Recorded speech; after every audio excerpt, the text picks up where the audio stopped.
মুসলমানদের দখলে থাকবে। এই ভারতবর্ষের মাটিতে বড় মুসলিমের রক্ত এবং প্রাণের বিনিময়ে আমরা রক্ত পিপাসু নরখাদক ইংরেজদেরকে তাড়িয়েছি। 700 বছর মুসলিমরা রাজত্ব করেছে ভারতবর্ষের মাটিতে।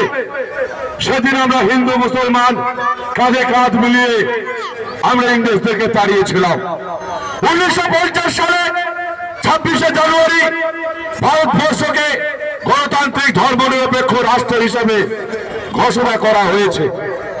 আমার ধর্ম আমি পালন করব, আমার আনুষ্ঠানিকতা আমি পালন করব, সংবিধান সেই অধিকার আমাকে দিয়েছে।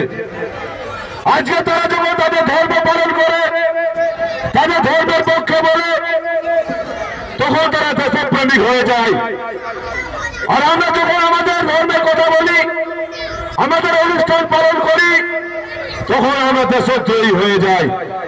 তারা যখন মন্দির তৈরি করে, তখন তারা ধর্ম নিরপেক্ষ। আর আমরা যখন মসজিদ করতে চাই, তখন আমাদেরকে বলা হয় কমিউনাল সাম্প্রদায়িক। আজকে তারা যখন মন্দির করে, তারা তৃণমূল সাজে।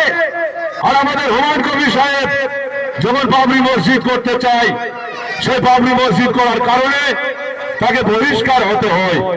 শুধু বহিষ্কার নয়, পুরোহিত, উত্তরপ্রদেশের এক পুরোহিত, তিনি ইনাম দিলেন আমাদের হুমায়ুন সাহেবের গর্দনের দাম 1 কোটি টাকা।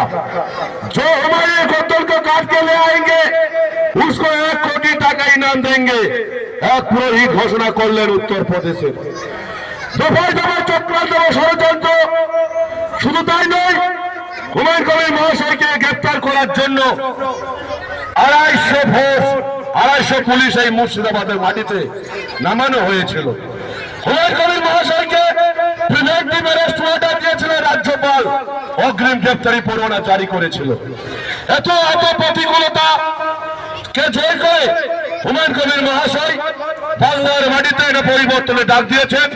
সেই পরিবর্তনের ডাককে শক্ত করতে, ত্বরান্বিত করতে, তার মাটিকে শক্ত করতে আসন্ন বিধানসভা নির্বাচনে আমরা সবাই হিংসা, বিভেদ, ভেদাভেদ ভুলে গিয়ে আমরা ঝাঁপিয়ে পড়ে তাকে রেকর্ড ভোটে আমরা জয়যুক্ত করব। এইটাই থাকবে আমাদের প্রতিজ্ঞা এবং অঙ্গীকার। আপনাদের সামনে আমাদের প্রিয় নেতা হুমায়ুন কবির মহাশয় বক্তব্য রাখছেন।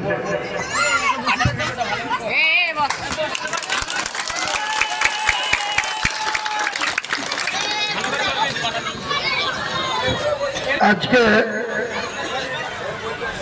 আন্দোলনবেড়িয়া 2 নম্বর অঞ্চলের এই তেঘরি নাজিরপুরের হাটতলা আমাদের বহু পরিচিত স্থান।